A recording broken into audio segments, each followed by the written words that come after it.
ایک مرتبہ کفار نے حضرت عمار رضی اللہ تعالی عنہ کو، آپ کے والد یاسر کو اور آپ کی والدہ سمیہ کو پکڑ لیا۔ انہیں طرح طرح کی تکلیفیں پہنچائیں تاکہ اسلام سے وہ دور ہو جائیں، لیکن ان کی کوشش بے سود اور بے فائدہ رہی۔ آخر انہوں نے حضرت سمیہ رضی اللہ تعالی عنہا کی ایک ٹانگ ایک اونٹ سے اور دوسری ٹانگ دوسرے اونٹ سے باندھ دی، اور ابو جہل نے ان کے اندام نہانی یعنی آپ کی شرمگاہ پر نیزہ مارا اور دونوں اونٹوں کو الگ الگ سمتوں میں دوڑا دیا، یہاں تک کہ حضرت سمیہ رضی اللہ تعالی عنہا کے چر کر بدن کے دو حصے ہو گئے۔ یہ پہلی شہیدہ ہیں جنہوں نے اپنی جان راہ خدا میں دی۔ پھر حضرت یاسر کو پکڑا اور ان کو بھی بڑی بے دردی سے قتل کر دیا۔ یہ تاریخ اسلام کے دوسرے شہید ہیں جن کے خون سے زمین سرخ ہو گئی، اور اس کے بعد ان ظالموں نے حضرت عمار رضی اللہ تعالی عنہ کو پکڑا اور انہیں مجبور کیا کہ اسلام کو چھوڑ دیں۔ آپ کی والدہ اور والد کی لاشیں سامنے تڑپ رہے تھے۔ انہوں نے دل سے نہ چاہتے ہوئے زبان سے کفر یا کلمہ کہہ دیے۔ بارگاہ رسالت میں عرض کی گئی کہ عمار تو کافر ہو گیا۔ حضور صلی اللہ تعالی علیہ وسلم نے ارشاد فرمایا، ہرگز نہیں، عمار تو سر سے لے کر قدموں تک ایمان سے بھرا ہوا ہے۔ ایمان اس کے گوشت اور خون میں رگ رگ میں بسا ہوا ہے۔ حضرت عمار رضی اللہ تعالی عنہ وہاں سے چھٹکارا پا کر روتے ہوئے حضور کی بارگاہ میں حاضر ہوئے اور سارا ماجرا عرض کیا۔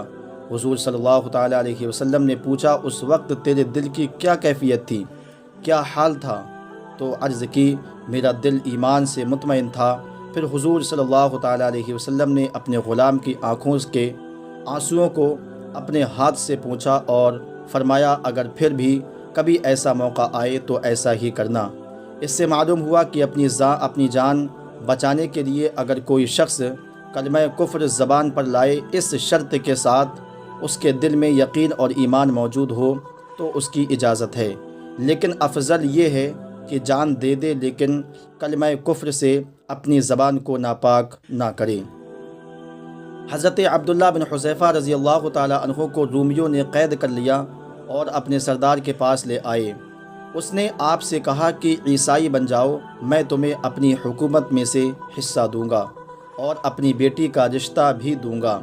آپ نے فرمایا، تو مجھے اپنی ساری دولت اور جائیداد اور سارے اہل عرب کی دولت اس شرط پر دے کہ میں ایک لمحہ کے لیے بھی اپنے نبی کریم صلی اللہ تعالی علیہ وسلم کے دین سے دور ہو جاؤں تو پھر بھی میں قبول نہیں کروں گا۔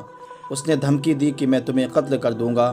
آپ نے فرمایا، 100 بار خوشی ہے کہ میں حضور کے دین کے لیے مر جاؤں۔ اس نے آپ کو سولی پر لٹکانے کا حکم دیا اور تیر انداز کو کہا، ان کے ہاتھوں اور پاؤں پر آہستہ آہستہ چوٹیں لگاؤ۔ انہوں نے ایسا کرنا شروع کیا اور اس نے پھر عیسائیت قبول کرنے کی پیشکش کی۔ آپ نے انکار کر دیا۔ پھر اس نے سولی سے اتارنے کا حکم دیا۔ پھر ایک تانبے کی دیگ کو آگ پر تپایا گیا اور ایک مسلمان قیدی کو حضرت عبداللہ کے سامنے اس میں پھینک دیا گیا اور اس نے بڑی وہیں تڑپ کر جان دے دی۔ اس دھمکی کے بعد پھر اس نے کوشش کی کہ یہ عیسائیت کو قبول کر لے۔ آپ انکار کرتے رہے۔ آخرکار انہیں دیگ میں پھینکنے کا حکم دیا۔ جب جلاد انہیں اٹھا کر اس تپتی ہوئی دیگ کی طرف لے جا رہے تھے تو دین میں مضبوط اور استقامت کے اس پہاڑ میں ڈر اور خوف کی ہلکی سی بھی جھلک نہ تھی۔ جب دیگ کے کنارے تک پہنچے تو آپ کی آنکھوں سے آنسو ٹپک پڑے۔ بادشاہ کو خیال آیا کہ شاید اب اسلام چھوڑ کر میرا مذہب قبول کر لیں گے، اس لیے واپس لانے کا حکم دیا۔ بادشاہ نے رونے کی وجہ پوچھی۔ آپ نے فرمایا کہ میں اس لیے رو پڑا تھا کہ میری ایک جان ہے جسے اللہ کی رضا کے لیے اس دیگ میں ڈالا جا رہا ہے۔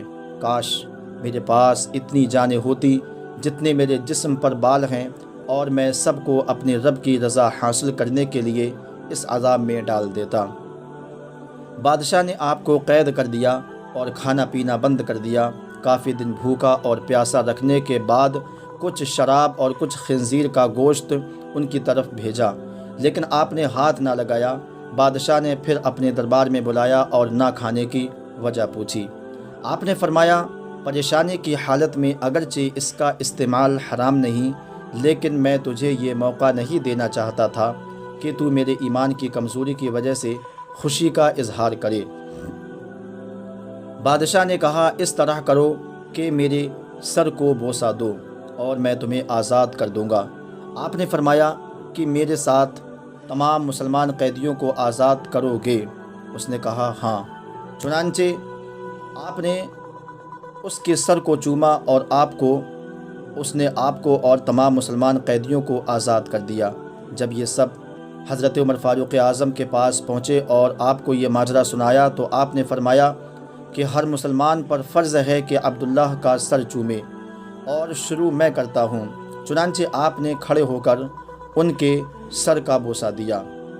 جن سے مل کر زندگی سے پیار آ جائے وہ لوگ آپ نے شاید نہ دیکھے ہوں گے، مگر ایسے بھی ہیں۔ دوستو، یہ صحابہ کرام کی زندگیاں ہیں۔ کیسی بھی پریشانی آئی لیکن حضور صلی اللہ تعالی علیہ وسلم کا دیا ہوا ایمان کبھی نہیں چھوڑا۔ دوستو، اگر ہماری ویڈیو اچھی لگی ہو تو ویڈیو کو لائک شیئر ضرور کریں، اور آخر میں گزارش ہے ہمارے چینل کو سبسکرائب کریں۔ السلام علیکم۔